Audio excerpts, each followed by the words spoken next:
ఆకాశం నుంచి నీళ్లు వర్షంలా కురవడం మనందరికీ తెలిసిందే. మరికొన్ని చోట్ల చేపలు కప్పలు కూడా వర్షంలా కురుస్తాయి. కానీ ఒకచోట చిన్న చిన్న వజ్రాలు వానలా కురుస్తాయి. ఎక్కడో తెలుసా? అంతరిక్షంలోని ఒక గ్రహంపై. శాస్త్రవేత్తలు అంతరిక్షంలో ఇలాంటి ఒక గ్రహాన్ని కనుగొన్నారు. ఇక్కడ కార్బన్ మేఘాలు వజ్రాలు ఏర్పడడానికి అనువైన పరిస్థితులను కలిగి ఉన్నాయని శాస్త్రవేత్తలు గుర్తించారు. spacedairy.com ఇచ్చిన నివేదిక ప్రకారం ఈ గ్రహం పేరు పిఎస్ఆర్. శాస్త్రవేత్తలు 2017లోని పల్సర్ టైమింగ్ టెక్నిక్తో ఈ గ్రహాన్ని కనుగొన్నారు. అయితే ఇటీవల జేమ్స్ వెబ్ స్పేస్ టెలిస్కోప్ దీని వాతావరణంపై పూర్తి స్థాయిలో అధ్యయనం చేసింది. ఈ గ్రహం పరిమాణంలో బృహస్పతి పరిమాణంలో ఉంటుంది. కానీ దీని వాతావరణం, అందులోని పదార్థాలు చాలా ప్రత్యేకంగా మార్చాయి. ఇది చనిపోయిన నక్షత్రం చుట్టూ తిరుగుతూ ఉండడంతో చాలా వేడిగా, ప్రమాదకరంగా ఉంటుంది.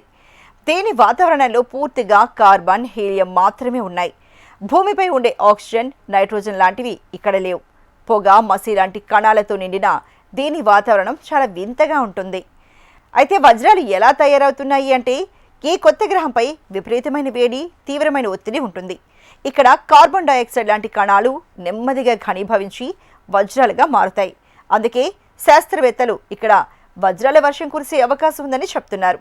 అయితే దీన్ని ప్రత్యక్షంగా శాస్త్రవేత్తలు చూడలేదు. ఈ గ్రహం పుట్టుక రహస్యమే ఇప్పుడు శాస్త్రవేత్తలను ఎక్కువగా వేధిస్తోంది.